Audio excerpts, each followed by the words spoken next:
What is up, you guys? Welcome back. So we're going to hop in and play just a little bit of Tetris Effect. I'm not going to talk a whole lot, but I do have chat open, so if you guys want to chat a little bit, I will be watching it. I guess without further ado, let's rock and roll. Let's play some Tetris Effect.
Literally can't get anything to work right.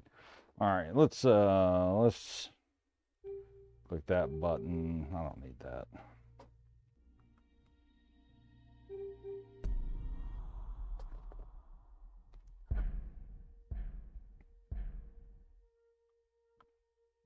It is not, there it is. Didn't want to pick up my controller for a minute. I have found, by the way, my Elite controller, which is fantastic. Good news for me. That means I'll be able to play, hopefully, with some level of skill, which would be theoretically good for everybody.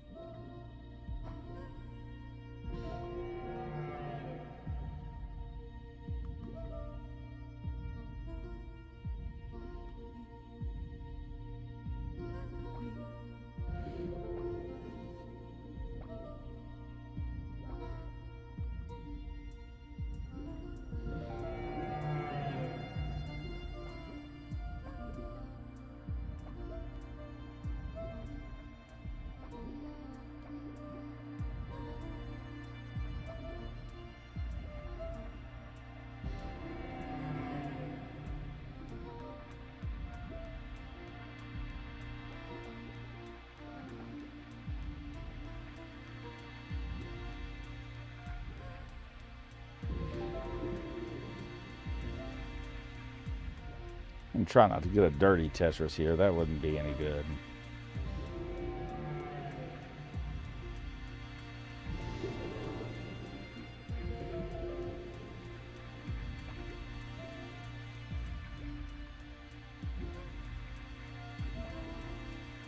I don't know what's up with the RNG on this one tonight, but it's not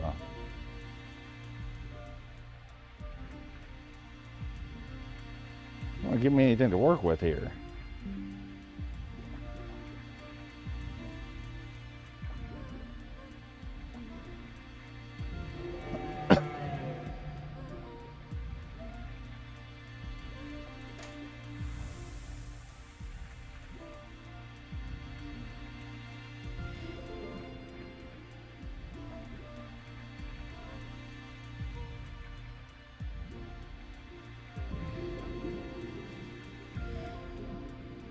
Yes, that was a misdrop before anybody asks.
I did not intend to block myself that way, but you know, hey.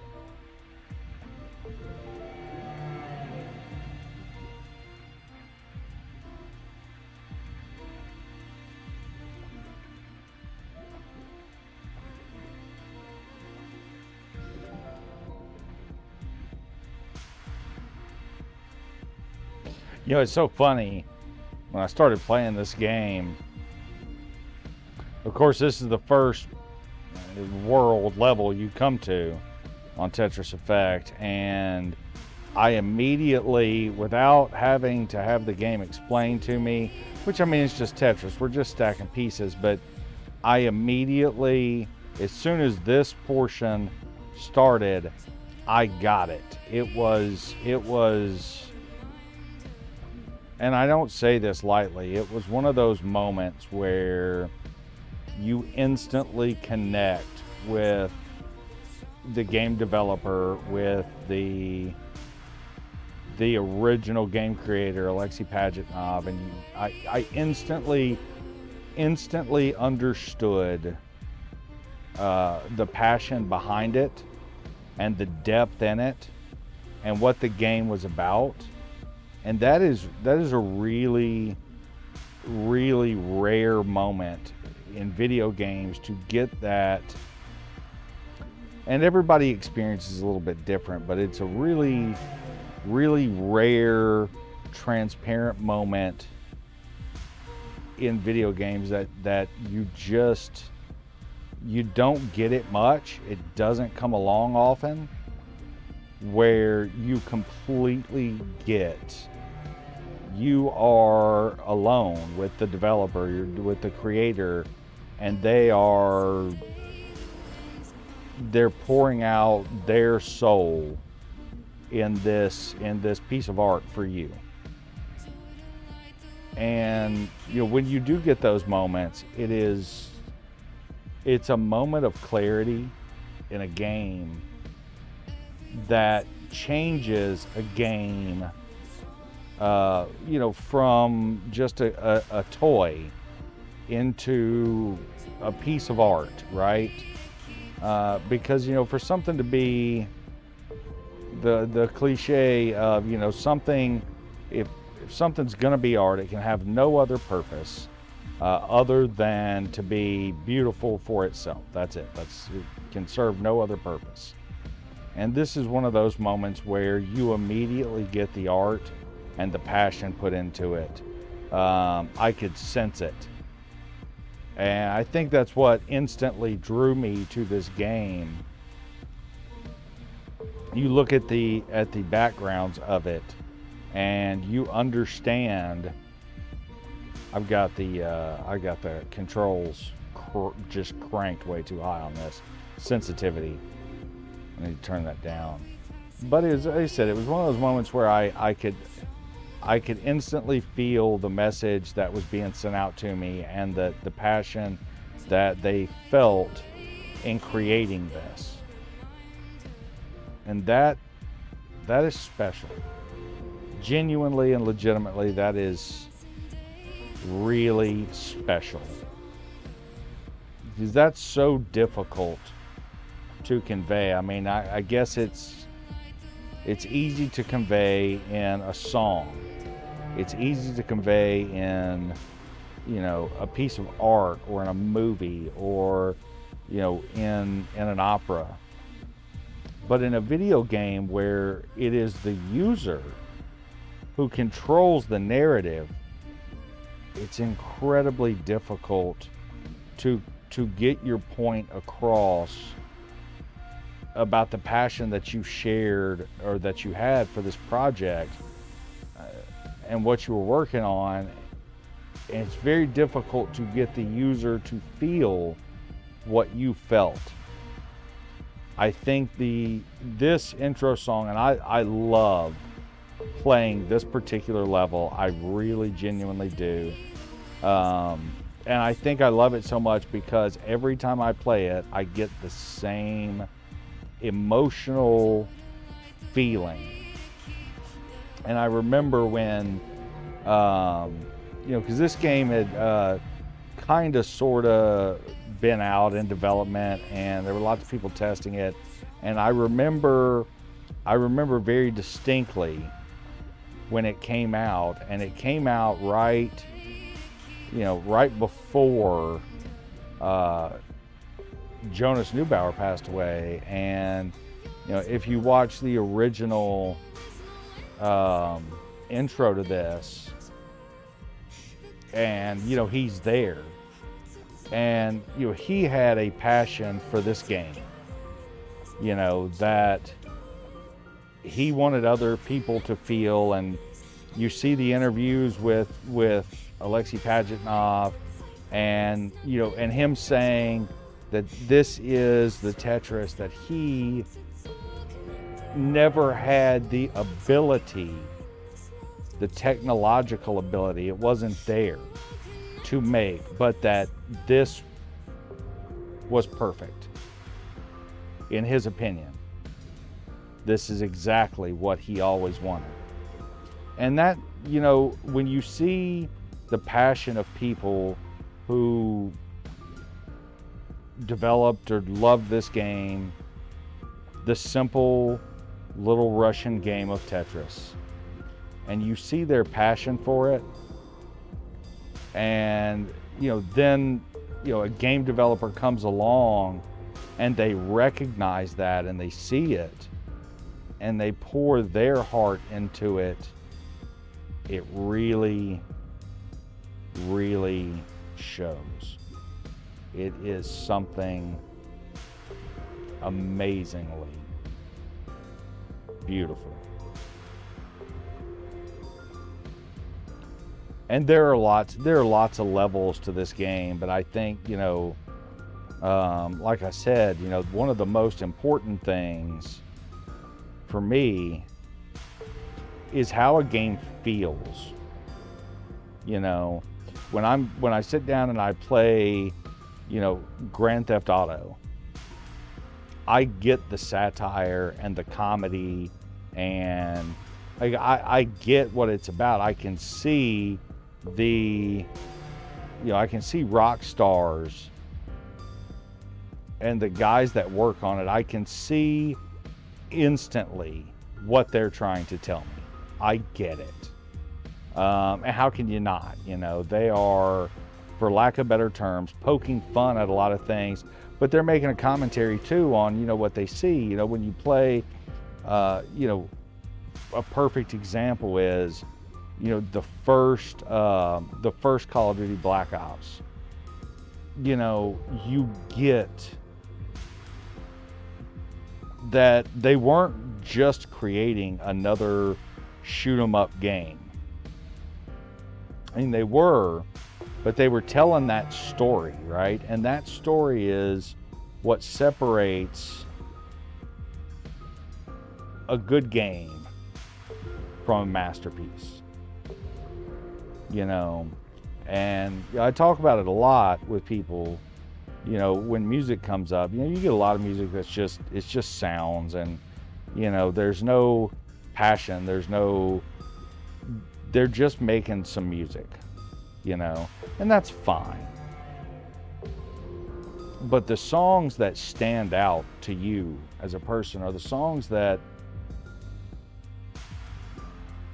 you connect with, and the only way you ever connect with those songs is when the artist put the effort in, right, to pour his soul, his or her soul, into that piece of work. And you, for just a moment, for just that few seconds, those couple of minutes, you know, you feel, you get to experience and see through the eyes of Freddie Mercury, or, you know, Axl Rose, or, you know, I don't know, any of a million. And that is a very special thing. And it's something that, you know, we don't see a lot of anymore, because video games, you know, you go back, you know, and you look at Shenmue, and, you know, Shenmue was a fantastic game, and, you know, they really went out of their way to show that off, you know, and to, what in the crap is going on? The developer really went above and beyond, to show what all they could do, and were doing, and put their passion, their soul into it, you know, kind of like, for lack of better terms, you know, Zelda. You know, Zelda is one of those, you get it, you know, you get it in a way that you may not, you sense it, you feel it, it's there. And it's a very interesting and special thing, you know. I don't know what this is. Let's try this.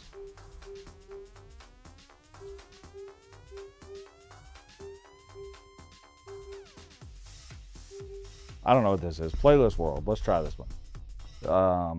But yeah, you know, that's, for me personally, you know, the passion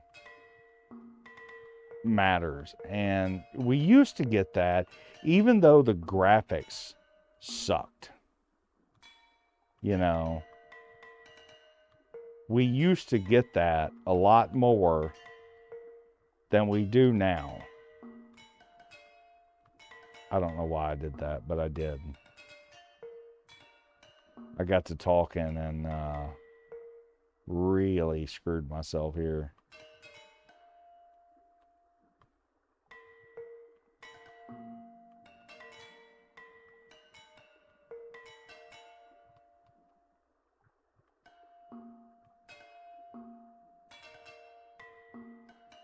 I couldn't remember if this started off at some super slow level or not, but as it turns out, boy, does it. But yeah, you know, like I said, that is what it is, that emotion that causes this game, oh my God, to be in my top 5 of all time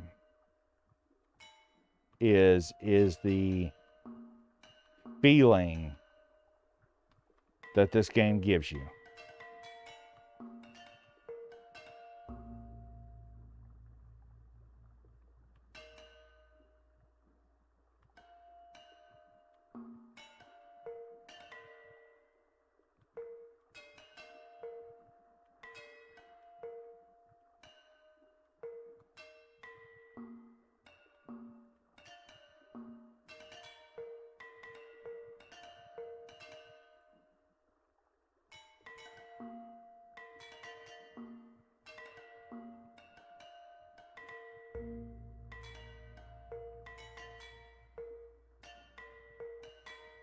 What a special, special, special thing.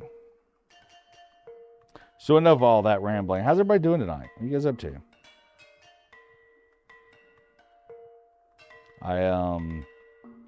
I've got chat pulled up on my computer, but I can't tell. I checked a minute ago. I can't tell if there's anybody in chat or not.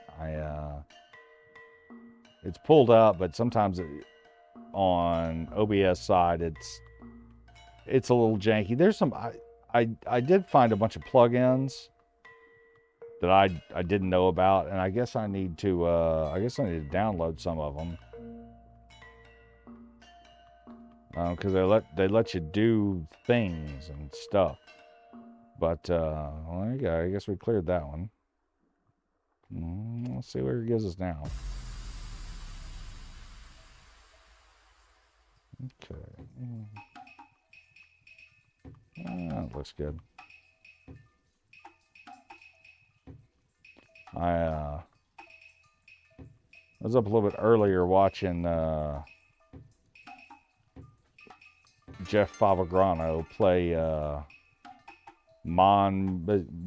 don't know. I can't. Every time I see the name of that game, I shrug my shoulders. I don't know if it's Mon Bizou. I don't know. It's one of those games.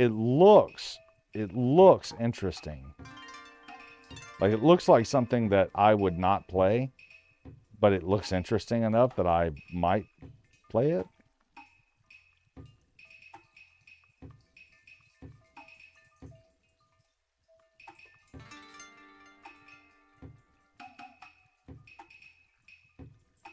Problem is, I really don't play PC games much. And I'll be honest, I really don't get the chance to play games near as much as I used to.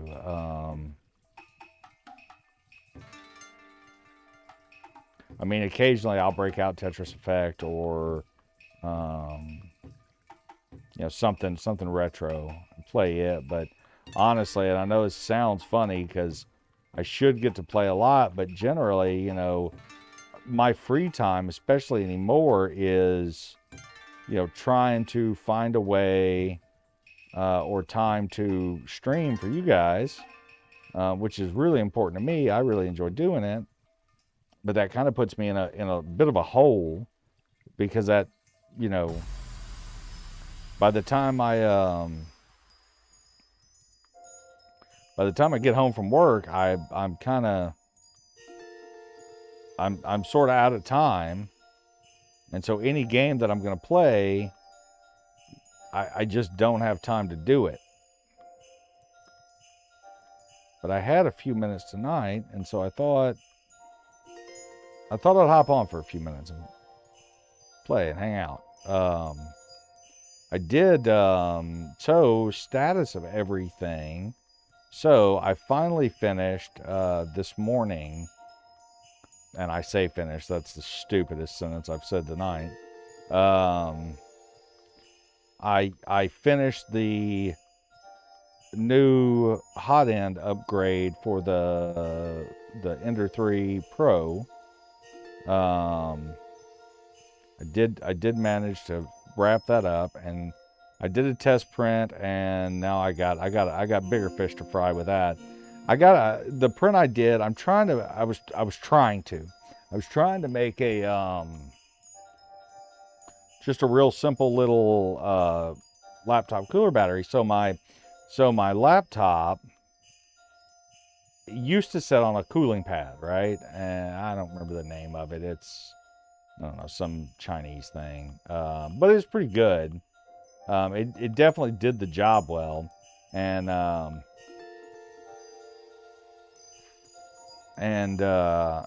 when I moved everything over to where it's at, I took the cooling pad.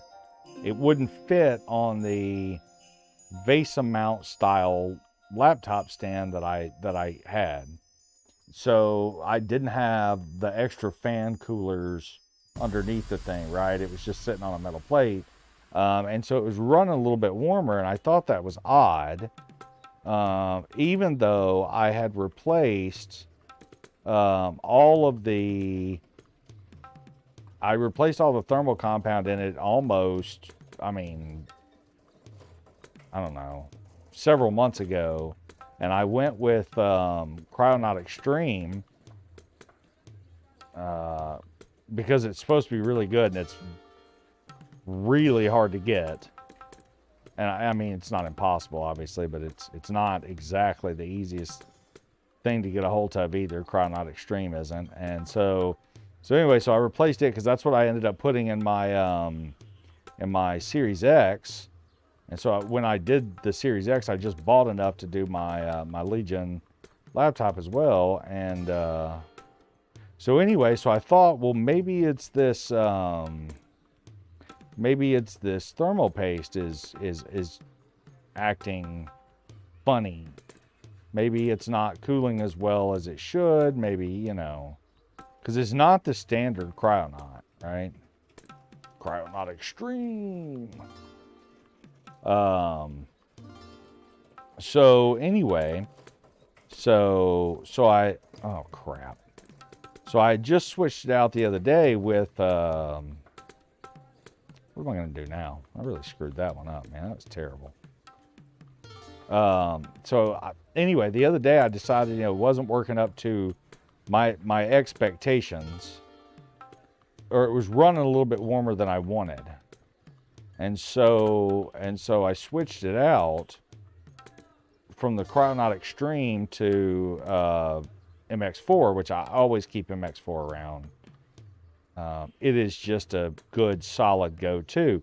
And so what I noticed almost instantly was the thermals on my laptop went from where under just absolutely peak demand, running Shotcut and OBS and multiple web pages. You know, I'd have two different Chrome instances logged in, and then I'd have Microsoft Edge running, and I'd have like Cura and, you know, 5 or 6 other things open running while I was streaming. I'd have all this stuff up and pulling in the data from all the cameras. What I noticed was that it was running, man. It was thermal throttling really, really bad. And it was barely getting out of, like, it was barely turboing at all. Like, I was struggling to hit more than like 4.1 gigahertz. Like, it just wouldn't. And before, with the Arctic Extreme, it would give it like 4.8. Occasionally it hit 4.9.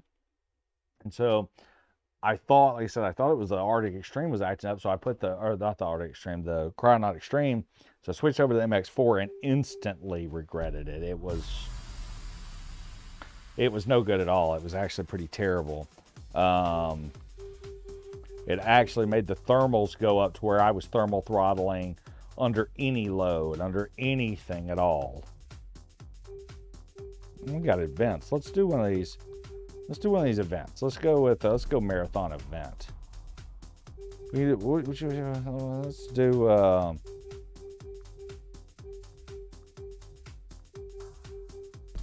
let's do this one. We'll start at 10. Let's rock and roll.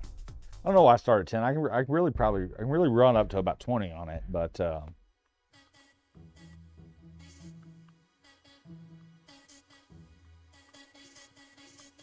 come on, get it. Oh. But anyway, so I did get more, I ordered more Cryonaut Extreme. I figured we'd switch back over to that, so I did that this morning. Switch back over to it, and I mean, it's instantly. I was running 12 degrees colder, 12°C colder with the Cryonaut Extreme in. And so that'll be a big help, I think.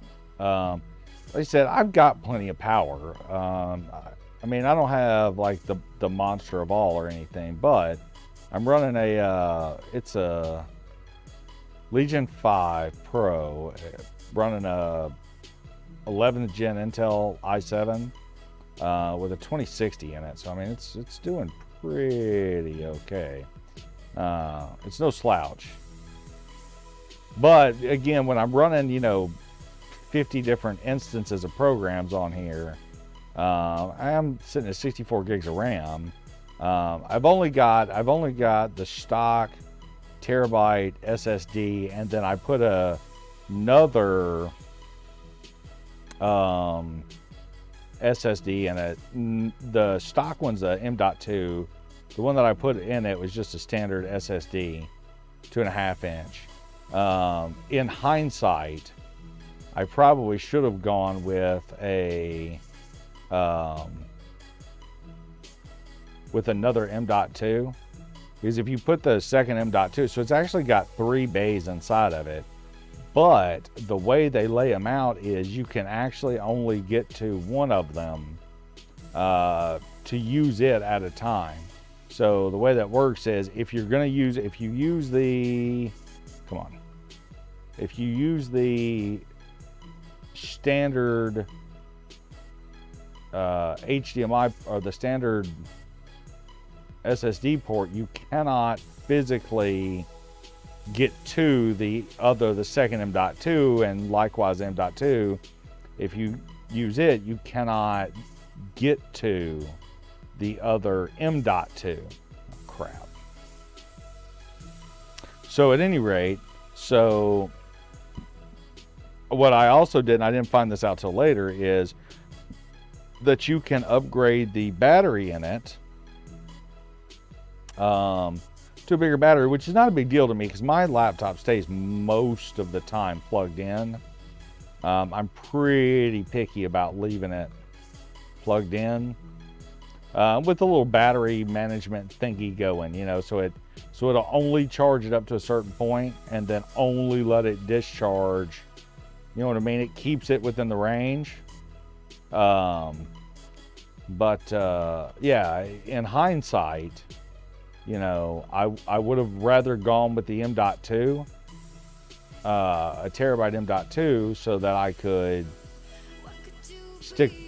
go with a slightly bigger battery. They did say that I would only ever get 32 gigs of memory in it, but they're incorrect. Somebody needs to tell Lenovo they're wrong, because I got 64. So I don't know how that works out, but it worked out. So I think I'm running Crucial Ballistics in it, so it's pretty quick. Come on, get over there. I'll take it.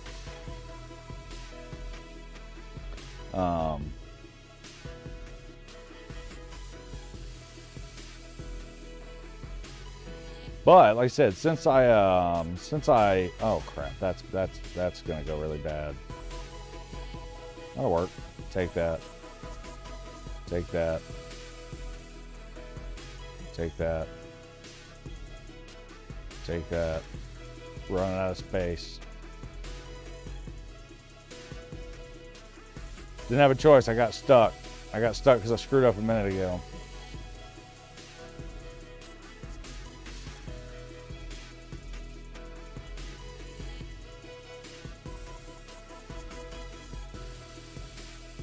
But yeah, I was really interested to see just how much of a difference. Like, I really thought that, and I mean, I run into, so according to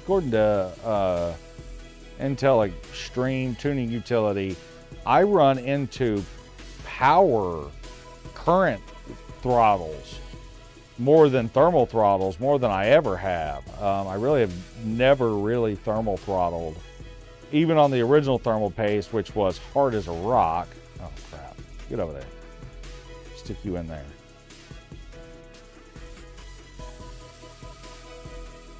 But with the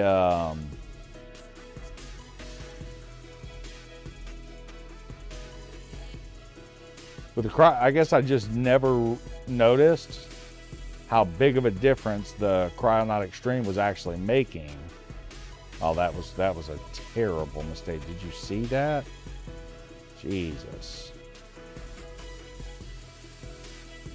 I will never make this. I did make it. Okay, got a little hole to dig out of here. Big deal. Come on. Gimme. Gimme. Gimme. Gimme. Stick him here for now.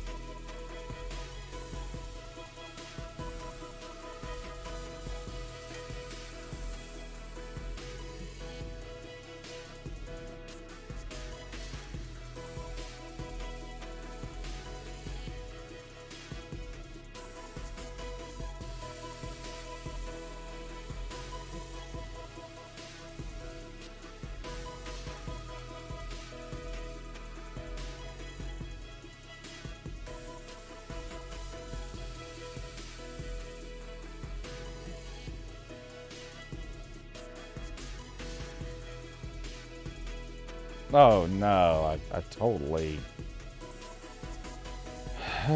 Everything was going so good.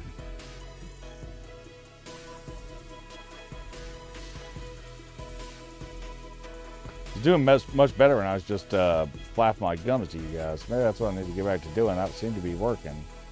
But yeah, so I don't really get to play games as much now as I really enjoy. It is, I mean, not to use the old, I have medical problems line too much more than I absolutely have to, but, that does take a bit of a toll sometimes on my ability to do things that I really enjoy doing. There we go. There's the speed I want.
It was never going to let me have that one.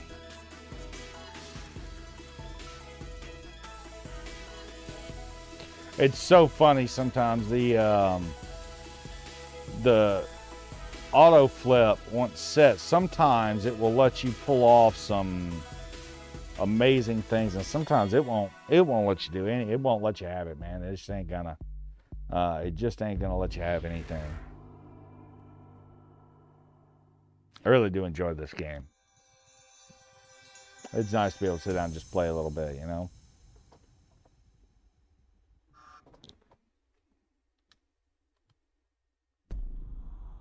I played it more on my Series X. I need to make a decision on my Series X if I'm gonna. I don't know what this is. We're gonna play it. Send it. I need to make a decision. So, you know, GTA 5 expanded and enhanced, that isn't expanded or enhanced, is now out on the new consoles, and I do enjoy GTA 5 quite a bit. I've spent a lot of time and for lack of better terms, effort, resources on playing the game. I really do enjoy it. I've been playing it since it came out on the 360. It's fantastic. But they've got the new version out, and I guess now I'm no longer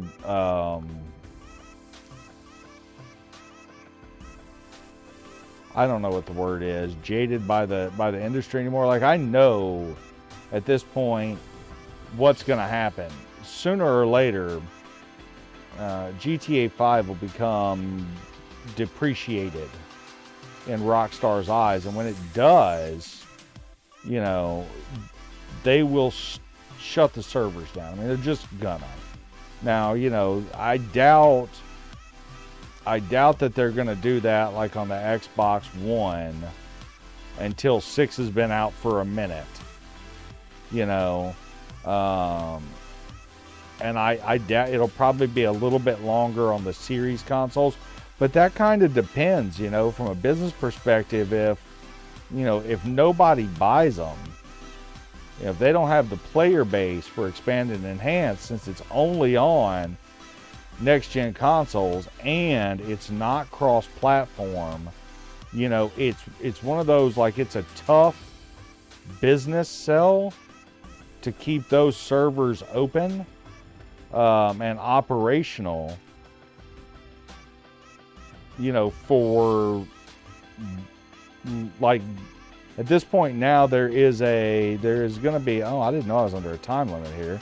That sucks. What a shitty thing to find out now.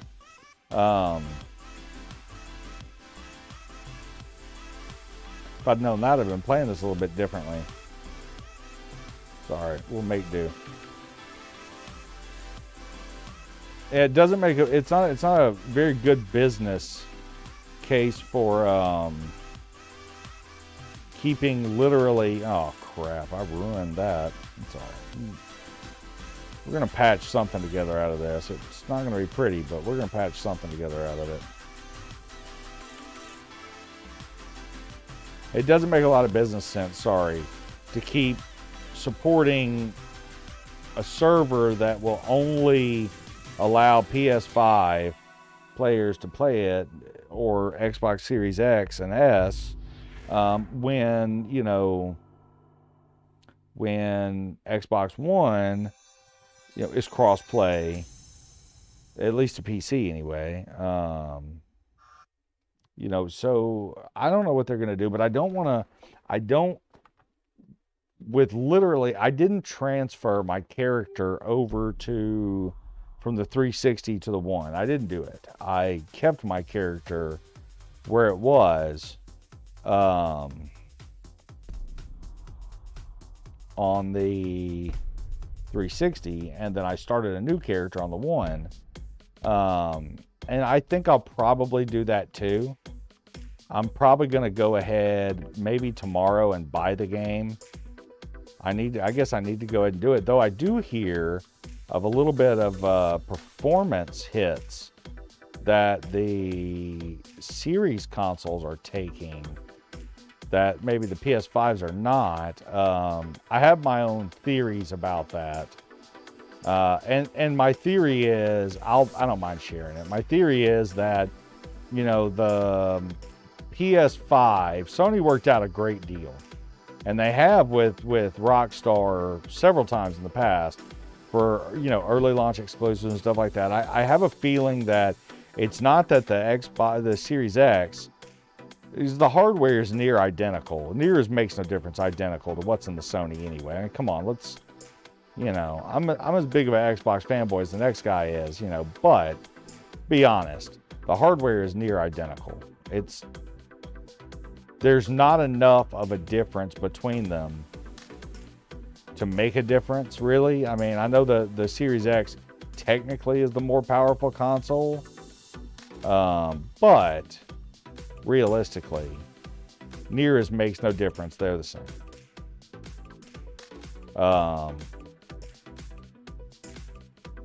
But I think it's one of those cases where the Series X is being deliberately, intentionally slowed down so as to not... What am I going to do with this and this? I don't know.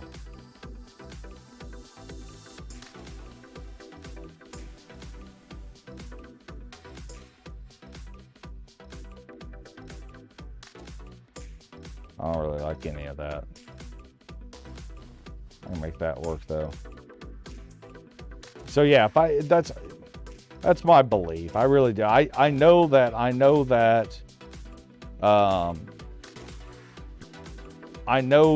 Rockstar is scummy enough to do that.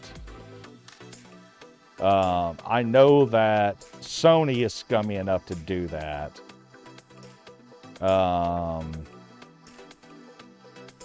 And I know that, you know, within the contract, there's not a lot that Microsoft could do. And I also think that, you know, what's Microsoft going to do? Blame Rockstar?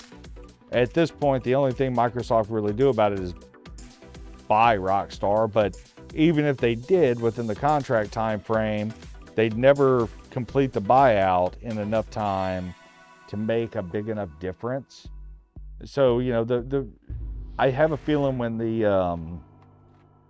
that was terrible, by the way. Talking to you guys. Well, I have a feeling when the 3-month or whatever it is, you know, free exclusive on PlayStation portion is over, I have a feeling that all of a sudden the Xbox will speed up and run the way it's supposed to. There's no way that the PlayStation 5 with less actual power runs better. I mean, it's got makes no difference, the same hardware. I think it's being artificially slowed down on purpose. Or maybe they're running an earlier build version, calling it the same build. You know, I don't know. But at any rate, it's out. I am a little bit excited to play it, though. I'll be brutally honest. While I'm excited to play it, we'll do this one too. Oh, this is Master. Oh boy. This is a fun one. I'll get real quiet if this is holy crap.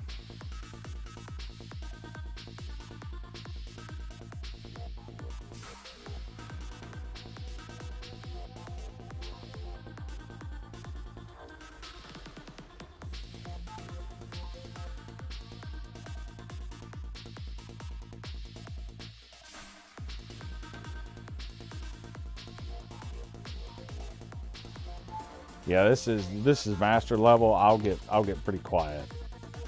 I apologize in advance, but for those of you that haven't played master level on Tetris Effect, it is legit no joke. It is incredibly difficulty. There is, oh my God, it does not. Come on.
Tell you what, when it rapid drops them on top of each other like that, it absolutely screws you on this one.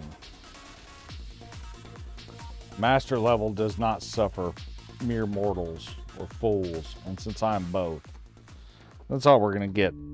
Well, I'm gonna wrap it up there tonight, guys. Thanks for watching. I'm gonna go bed thing. Yeah, go bed thing. And I'm gonna go bed thing, and then we're gonna see you guys tomorrow. I am gonna be streaming tomorrow. I'm not sure what time. Probably a little bit earlier afternoon, maybe 12:30, maybe 1-ish. So you guys be looking to see me then. And yeah, awesome.